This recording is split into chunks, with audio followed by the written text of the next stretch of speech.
Amanda cewek bermata lentik, suka berkelana mendaki bukit.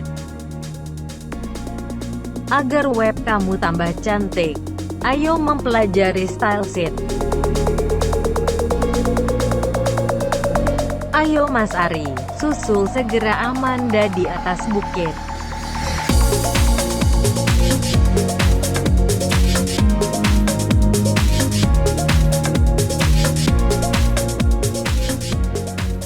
Halo Sobat TIK semuanya, ketemu lagi dengan saya Ari Kurniawan.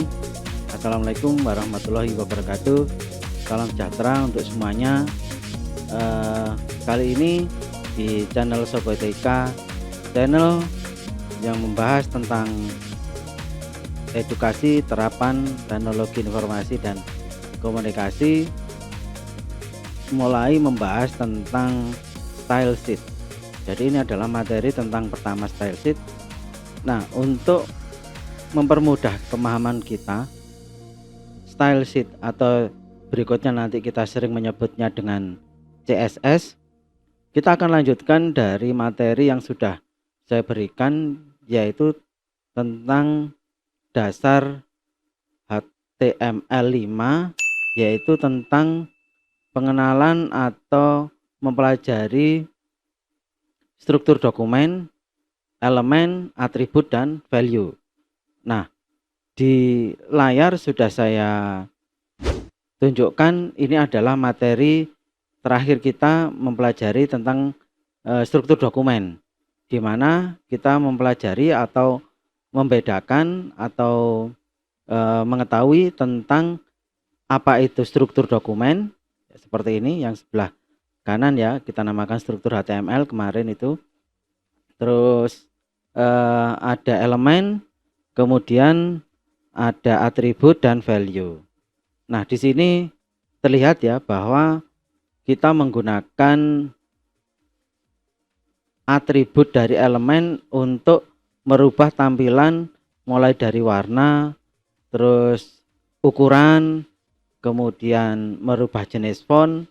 Nah, kali ini kita akan merubah ya, struktur HTML ini menjadi cara penulisan style sheet. Jadi kita mulai ke pekerjaan styling, yaitu memberi warna, memberi style gitu ya. Nah, saya berangkat dari dokumen ini sudah saya simpan ya. Kalau saya langsung buka open dari browser, kita tinggal nulis saja foldernya di mana, drive-nya di mana, terus filenya di mana. Nah, ini sudah saya buka di folder baru. Nah, untuk mempermudah biar tidak kita edit, simpan, refresh, edit, simpan, refresh, di Visual Studio Code, VS Code itu ada sebuah extension ya, yang mempermudah ketika kita membuat front end ya, karena kita menggunakan HTML, CSS. Nah, kita bisa memanfaatkan extension yaitu live server ya. Live server bisa diinstal ya, seperti ini live server. Nah, ini banyak yang menggunakan ya. Nah, nanti contohnya seperti apa saya tunjukkan. Jadi setelah ini diinstal, dipasang di VS Code. Nah, di bawah ini ada Go Live. Nah, ini coba saya klik, saya jalankan. Nah, seperti ini ya. Kita dibuatkan sebuah web server yang dijalankan di port 5500 ya. Terus kemudian ini adalah nama filenya. Jadi coba kita letakkan di sini. Nah, ini ya. Jadi 127.0.0.1 portnya 5500. Jadi nanti kalau misalnya ini kita misalnya ya, ini ada struktur web. Kita ubah misalnya ya.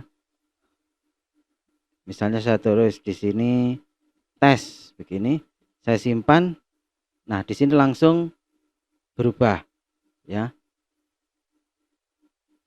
Title-nya berubah, tidak perlu kita refresh di tombol refresh atau reload yang ada di browser. Nah, ini kita simpan dulu karena kita akan mulai memasukkan style sheet agar tidak ada perubahan ya, biar jejaknya masih ada. Saya save as saja. Nah, saya taruh di folder ini, misalnya saya beri nama 1 inline.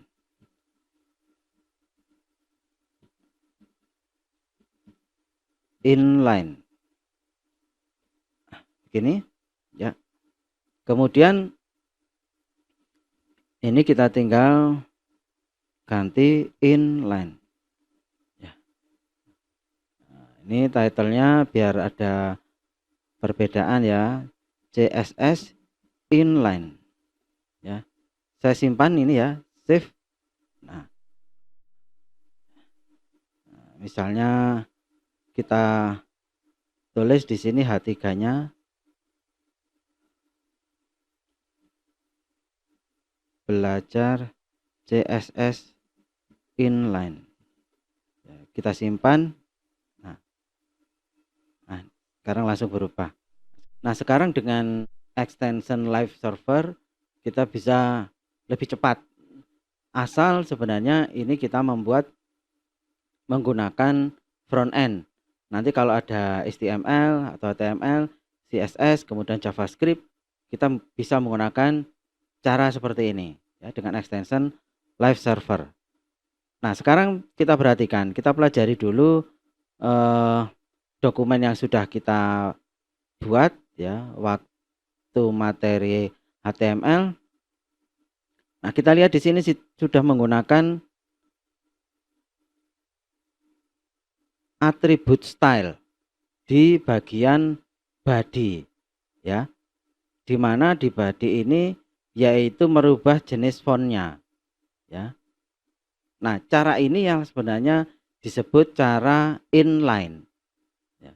Jadi cara inline itu adalah saya menyisipkan style di dalam elemen ya. Saya berikan contoh lagi, misalnya di sini ya ada header 3, H3, ini warnanya hitam.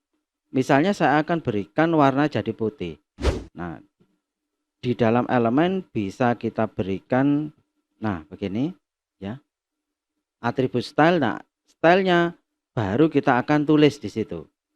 Misalnya kalau warna, tulis saja color sama dengan, nah begini.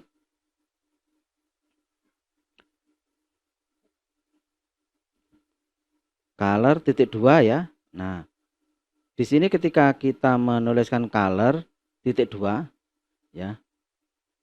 Jadi untuk memisahkan properti dan value di dalam style ya. Color ini adalah sebuah properti, terus setelah titik 2 value ya. Itu adalah titik 2, bukan sama dengan ya.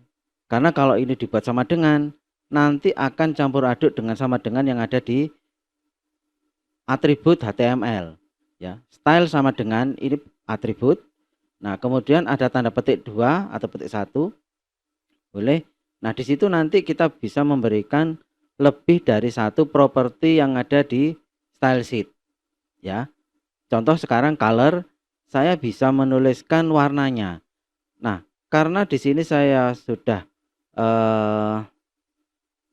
pasang extension untuk style sheet, nah, silahkan nanti dipasang ya di VS Code masing-masing untuk mempermudah kita membuat program. Nah, di sini sudah ada di dalam CSS atau style sheet yaitu definisi sebuah warna. Jadi kita bisa menulis saja ya di sini ya. Misalnya brown, coral, ya, black, blue, red, yellow. Nah, definisinya sudah sangat banyak seperti ini. Ya. Contoh saja saya misalnya light yellow. Nah, begini. Nah, kita simpan dulu ya. Kita simpan. Nah, di situ tertulis belajar CSS inline yang awalnya warna hitam sekarang jadi light yellow. Nah, Kemudahan lain ketika kita sudah menggunakan extension ya, extension itu sangat banyak sebenarnya. Silahkan nanti dicoba ya, dicari sendiri extension. Cirinya extension yang baik itu kan yang nanti penggunanya atau yang download itu banyak, gitu saja. Nanti bisa dicoba.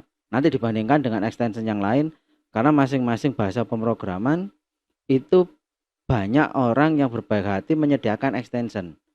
Jadi kenapa VS Code ini adalah text editor yang banyak digunakan oleh pengembang?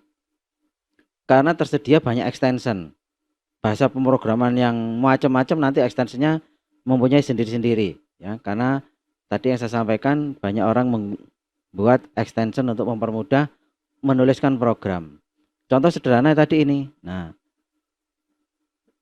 ya kalau mouse pointer saya arahkan ke bagian color, di situ ada tanda kotak. Kotak ini sebenarnya bukan script ya. Kotak warna light yellow ini, nah itu set the color of an element text. Nah, di sini kalau saya tunjuk di sini, di situ muncul color picker. Saya bisa memilih warna. Jadi sekali lagi yang kotak warna light yellow itu bukan program, tapi memang itu muncul karena ada extension. Nah, di bawah ini ada color picker. Saya bisa mencari warna. Ya. Kalau tadi kita bisa milih menulis ya, light yellow, ada coral, red, green, blue, black, white. Karena sudah ada definisi warna di dalam style sheet. Ya.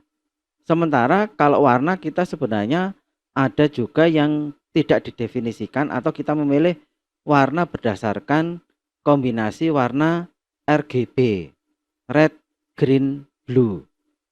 Nah, di situ terlihat ya di bawah ini. Ini light yellow itu adalah kombinasi red, green, blue. Ya. R-nya adalah 255, green-nya 255, dan blue-nya 224. Di mana angka ini adalah angka desimal antara 0 sampai 255. Sampai 255 begini ya. Jadi kombinasi ini tentu sangat banyak sekali ya, kombinasi RGB. Kita sebenarnya bisa saja menuliskan di sini RGB seperti ini, tetapi kan sulit ya. Lebih baik dengan color picker kita bisa memilih kombinasi warna apa yang sesuai dengan selera. Nah, ini kan selera sudah melibatkan estetika ya. Misalnya cocoknya warna apa? Backgroundnya hijau seperti itu. Kemudian warnanya misalnya light yellow seperti ini. 255. Ini menggunakan RGB ya, kombinasi RGB. Karena nanti berikutnya ada juga bagaimana untuk membuat transparan. Nah, ini pakai RGB. Kemudian kita juga bisa sebenarnya menggunakan kombinasi heksadesimal. Nah, kalau heksadesimal nanti depannya kita berikan lambang hashtag ya. Nah, kalau menggunakan depannya hashtag, RGB-nya ada 3 bagian ini itu adalah nilainya antara 00 sampai FF. Nah, karena FF itu kan sama dengan 255. FF heksadesimal sama dengan 255 dalam desimal. Ya. Sekarang kita coba lagi, misalnya kita ubah, saya nggak cocok dengan light yellow. Nah, kita bisa milih di sini. Warnanya, ya. Misalnya kita pilih yang seperti ini. Nah, jadi tidak ada definisi seperti tadi light yellow dan sebagainya, tapi RGB red-nya 70, green-nya 240, kemudian blue-nya 226. Nah, ini tinggal kita simpan begini. Ini saya memberikan style pada H3. Misalnya begini, saya ingin menambah style lagi ya di H3. Tinggal di sini diberi titik koma ya. Titik koma, kemudian kita tambahkan, misalnya saya berikan garis bawah. Nah, misalnya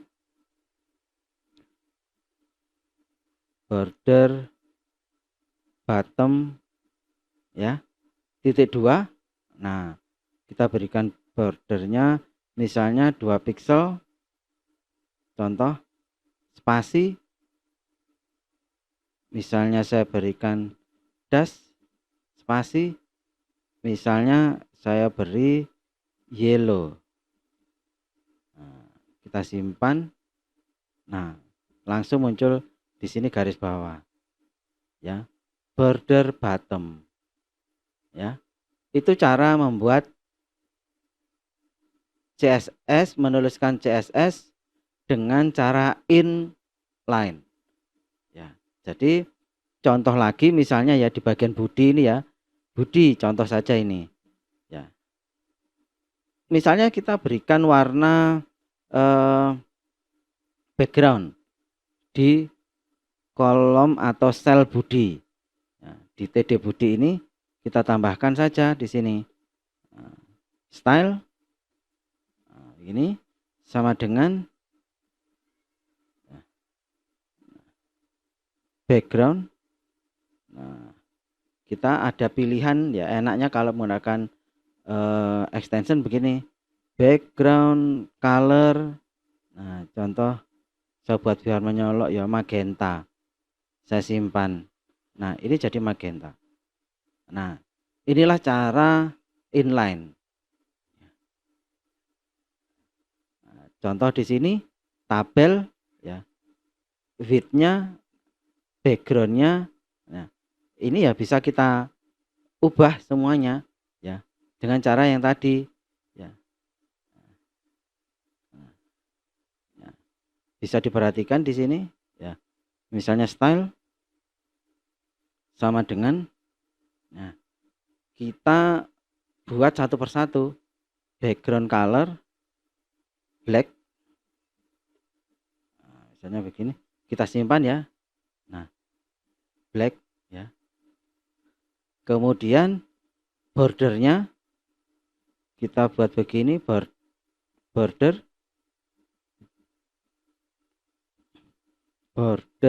Nah, titik 2, 1 pixel misalnya ya. Terus jenis garisnya apa? Saya buat solid saja. Kemudian di sini saya buat black ya. Coba ya kita simpan. Nah, background colornya ini karena di situ sudah kita definisikan bordernya, kita simpan. Nah ya, jadi kayak gini ya.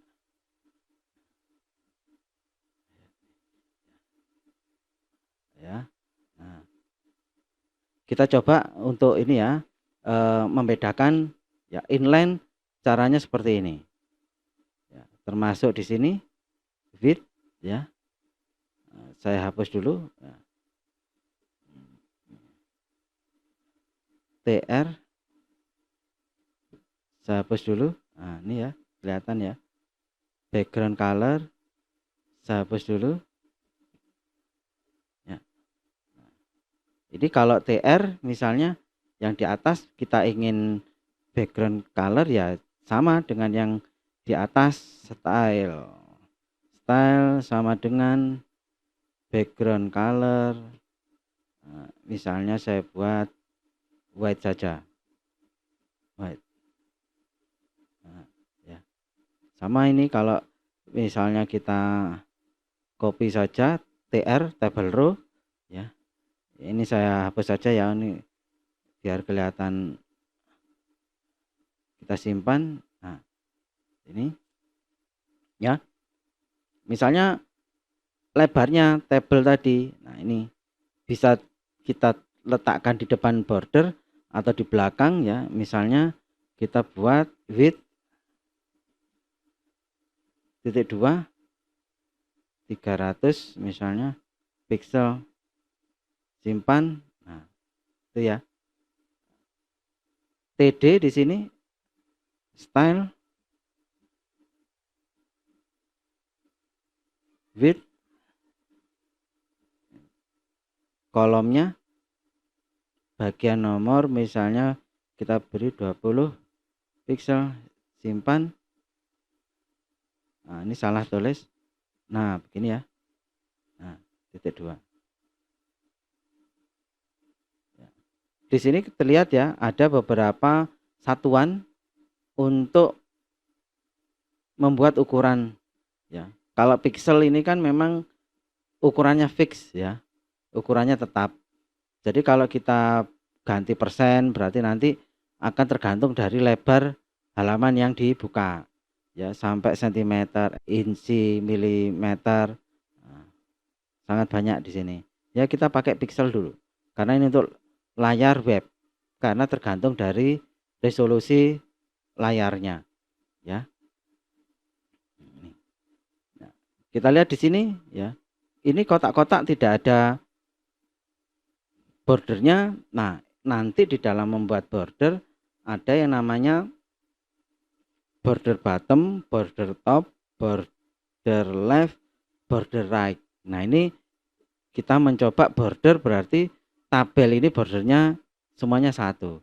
Jadi kalau misalnya ini kita buat, kita perhatikan begini, kita buat bordernya, kita letakkan di masing-masing TD ya, masing-masing TD.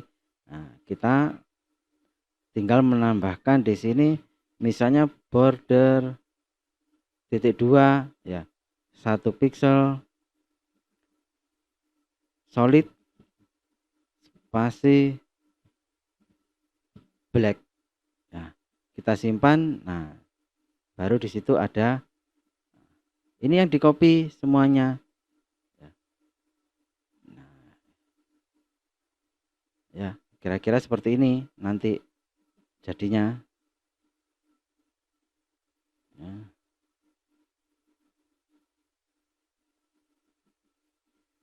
Nah, ini widthnya saya hilangkan saja ya, kita perlu bordernya dulu.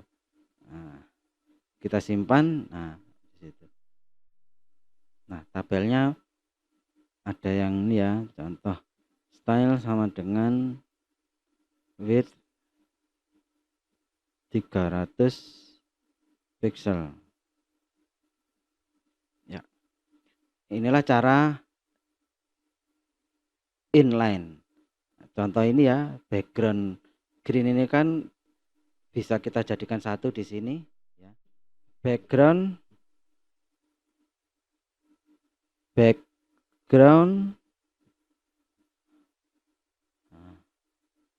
color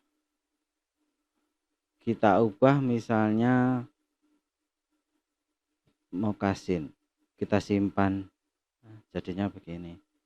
Nah, ini adalah penulisan cara inline. Begini.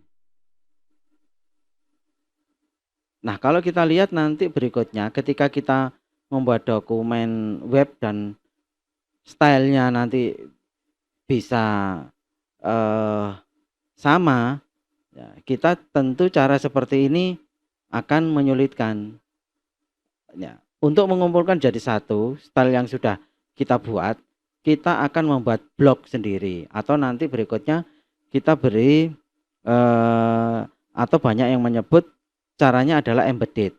Cara embedded itu adalah kita membuat sebuah blok untuk style ya, ada elemen style. Nah, semua definisi style sheet kita letakkan di dalam elemen style. Nah, caranya bisa diletakkan di dalam head seperti ini atau setelah head. Nah, biasanya begini ya, style. Nah, kita sudah membuat blok style di situ, kita letakkan di situ semua. Contohnya ini body. Kalau kita letakkan di sini, tentu lama-lama akan panjang dan akan kelihatan tidak rapi. Nah, cara merubah menjadi embedded ya, kita rename dulu ya. Coba kita rename biar tidak berubah ya nanti. Save.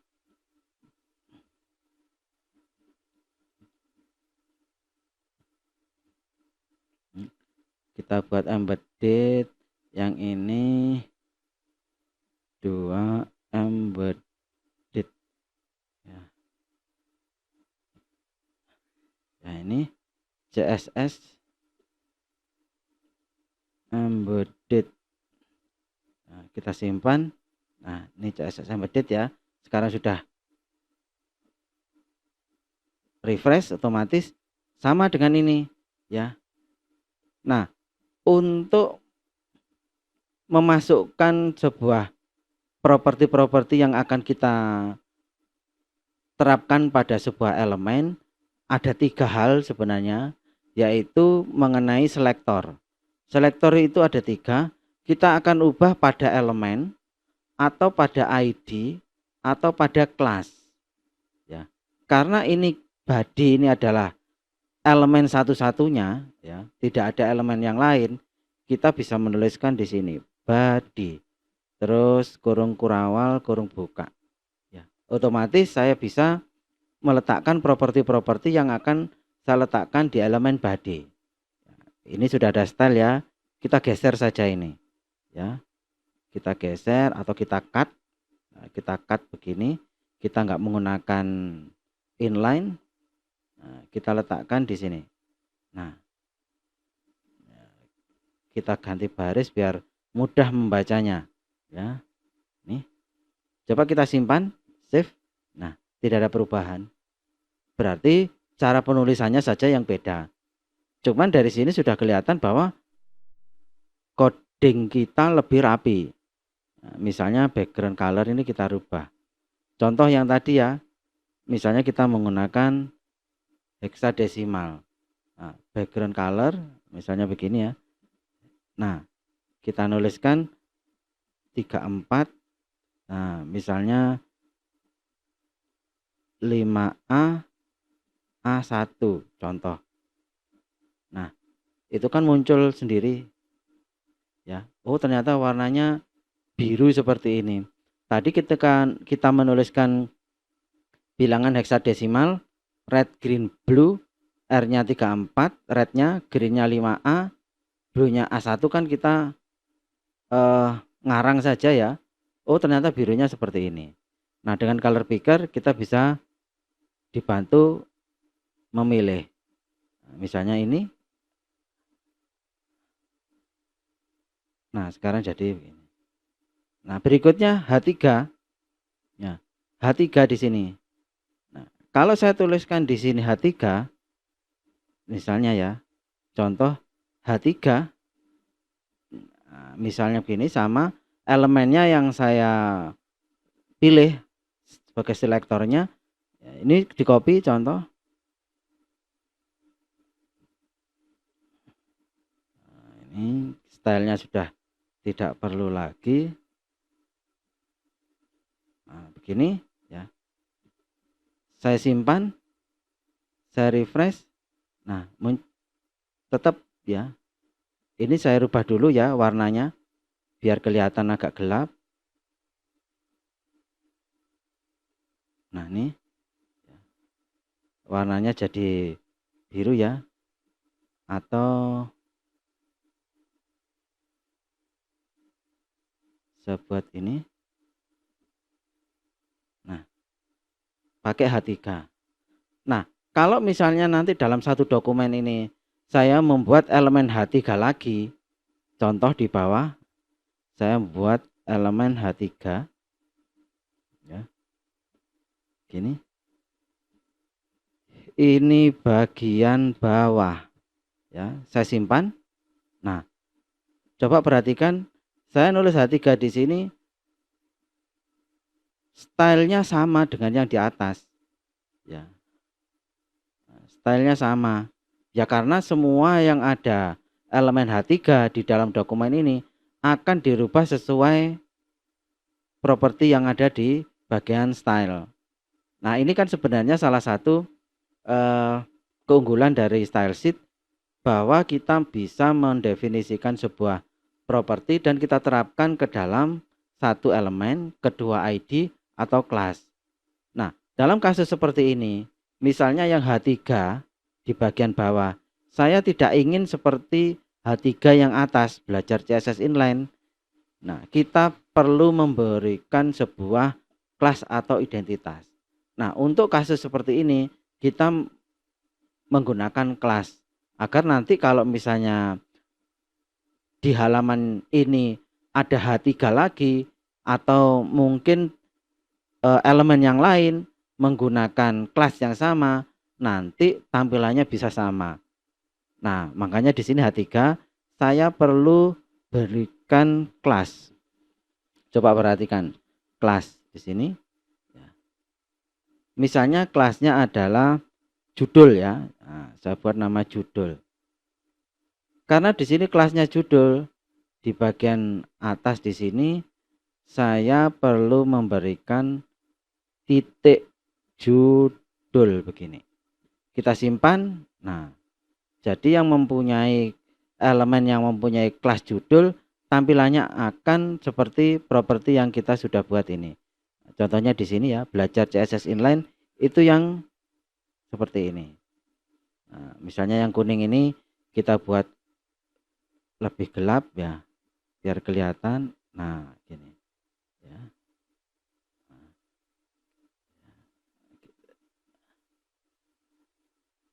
Nih ya.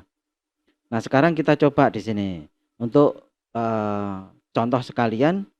Saya punya span ya, span, perhatikan di sini span ya. Saya menuliskan halo saya CSS begini ya. Kita simpan, kemudian ini saya berikan kelas judul, kita simpan. Nah, bisa perhatikan ya, di sini halo CSS, stylenya sama dengan ini, warnanya adalah seperti ini ya, merah hati ya. Merah apa ini ya namanya, karena kita kan menggunakan kombinasi RGB seperti ini. Terus kemudian di sini ada border bottom 2 pixel menggunakan dash. Misalnya ini kita rubah ya, misalnya kita buat 1 pixel, kita rubah 1 pixel, kita simpan. Nah, semuanya jadi ganti 1 pixel. Kenapa ini yang belajar CSS lebih tebal dari yang di bawah? Ya karena di sini menggunakan H3 ya. H3 header 3 mempunyai ukuran huruf yang lebih besar. Nah, itu kemudahan kita menggunakan kelas ya. Termasuk kalau nanti kita akan mengubah tabel, caranya sama ya. Nih. Paling tidak sekarang kita sudah mengetahui cara penulisan CSS menggunakan cara embedded. Cara embedded itu semua kelas kita letakkan dalam satu dokumen dengan HTML. Ini ada blok elemen style slash style ya. Nah, sekarang kita kembangkan lagi, yaitu cara ketiga ya. Tadi inline, kemudian di sini embedded dalam satu dokumen, kemudian cara ketiga adalah cara eksternal. Dari namanya sudah kelihatan ya bahwa ada bagian dari luar dokumen ini. Karena sebenarnya eksternal itu kelebihannya, ketika dokumen ini semakin besar, semakin banyak, otomatis stylenya juga akan semakin banyak. Apalagi nanti kalau tampilannya sudah semakin membutuhkan style yang macam-macam. Nah, kita tidak mungkin menggunakan cara inline dan embedded. Nah, agar mudah, bagian style sheet kita pecah, kita pisah, kita buatkan satu file sendiri yang namanya file CSS khusus, yaitu untuk kumpulan dari style. Caranya juga sangat mudah ya. Kita save as lagi ya. Ini kita save as dulu. Kita simpan dengan nama yang lain ya, biar nanti ada perbedaan. Kita beri nama misalnya eksternal ya, eksternal.html. Seperti ini, sekalian di browser kita ganti biar nanti perbedaannya langsung terlihat. 3 eksternal.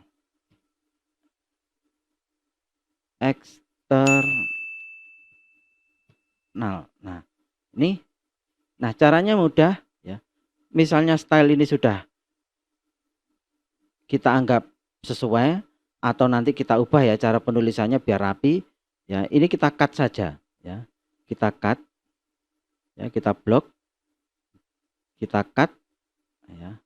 Kita buat file baru, kita paste di sini. Selesai. Kita simpan ya, di dalam dokumen yang sama atau nanti misalnya diletakkan di folder, misalnya folder CSS, terserah ya. Untuk latihan saya tuliskan di sini ya. Langsung saja di extension sini, misalnya saya tuliskan external.css begini ya. Kita simpan. Nah, sekarang kita punya dua ini dokumen. Berikutnya ini kita tidak menggunakan ini ya. Coba perhatikan, kita simpan ini. Nah, dokumen ini sudah kehilangan stylenya, kehilangan warna background dan lain sebagainya. Tidak seperti tadi. Karena apa? Style yang sudah kita definisikan di sini sudah hilang. Sementara di sini ada kelas judul ya. Kemudian body ini kembali ke aslinya ya, termasuk di sini fontnya juga kembali ke style dari HTML ya. Jadi ada style HTML, nanti ada style yang kita buat sendiri dengan CSS, makanya disebut CSS, cascade, bertingkat ya. Nah, sekarang bagaimana cara menghubungkan di sini ya, eksternal CSS ya, kita hubungkan dengan file 3 eksternal HTML. Cukup di sini kita buat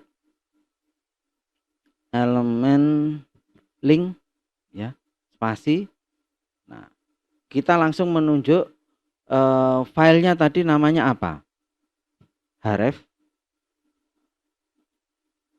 Href itu adalah hypertext reference ya.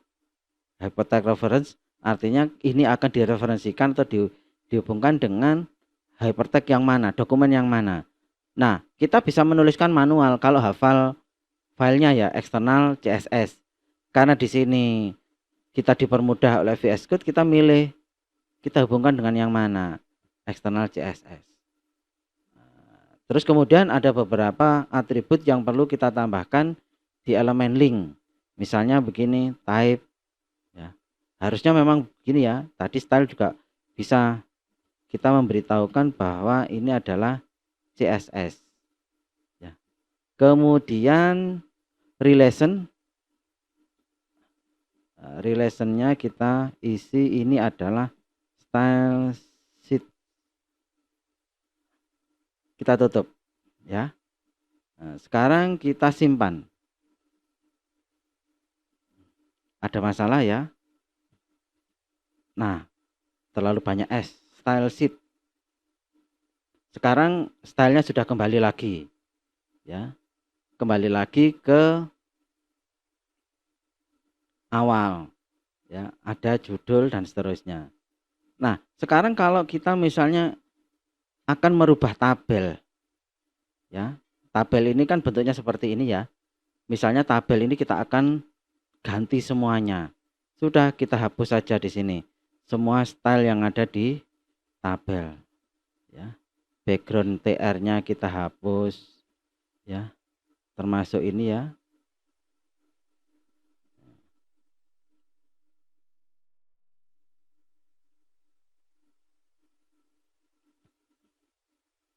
Nah, sekarang tabel kita kembalikan seperti awal, yaitu hanya berisi elemen saja ya.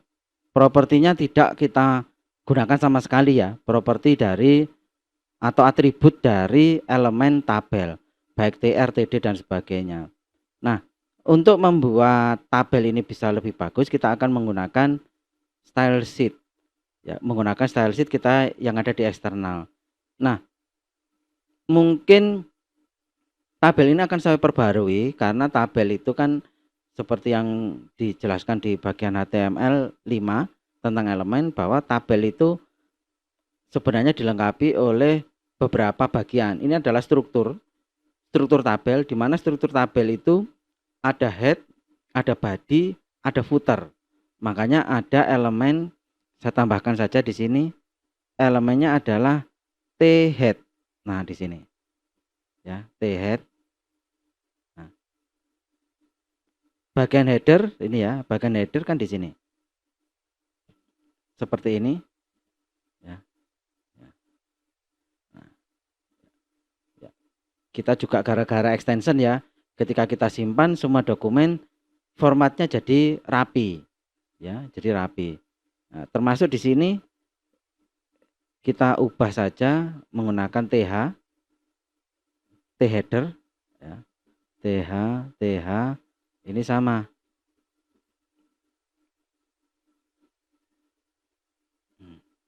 TH. Nah, kemudian yang di bagian bawah T body. Ini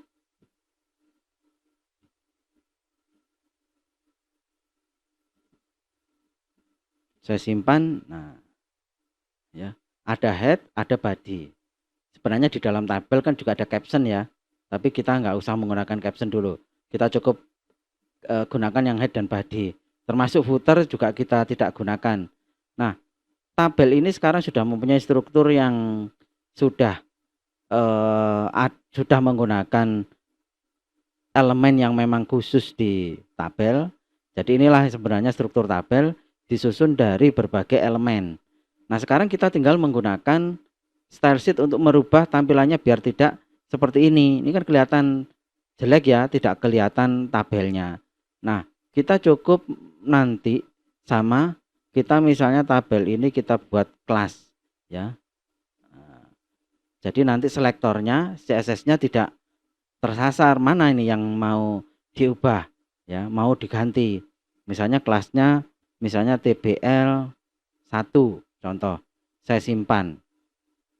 Nah, berikutnya ini kan tidak berubah karena memang belum kita definisikan apa-apa ya. TBL 1. Nah, kita tinggal fokus di bagian file eksternalnya ini. Karena tadi TBL 1 cukup begini, TBL 1. Wah, gini ya. Kurung gini mulai ditulis width ya. Misalnya width 300 pixel. Ya, kita simpan saja. Nah, di sini langsung berubah ya, langsung berubah. Nah, biar kelihatan tabel 1 ya. Nah, di situ ada header ya. Coba ini nomornya hilang ya. Nah, kita cek ini, kenapa nomornya hilang? Oh, memang ini belum ada nomornya ya. Nah, begini. Ya. Kemudian di sini tadi bagian header T head dan ini bagian T body yang bawah ya. Jadi untuk merubah bagian headnya T head, kita cukup begini TBL1 ya. Ini kita perlu TR, di situ TH. Kita simpan. Nah, jadi elemen TH sekarang bordernya kita beri 2 pixel solid black bagian bawah ya. Caranya begini. Atau sebenarnya kalau memang TH ini adalah satu-satunya di bawah T head, ini bisa kita hapus. Kita simpan. Nah, begini. Tinggal nanti warna bisa menyesuaikan. Kalau ingin agak grey misalnya ya kita tinggal milih begini. kita simpan. Yang di bawah sama ya. Kita buat TBL 1 ya. Kemudian di sana ada TD ya. Border misalnya bottom 1 pixel. Misalnya kita buat dash contoh ya. Warnanya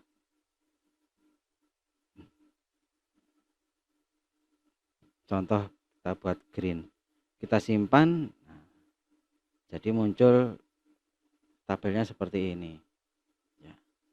Tentu beda ya dengan cara kita memanfaatkan atribut yang ada di properti tabel, sangat terbatas sekali ya. Jadi kalau ini ya bagian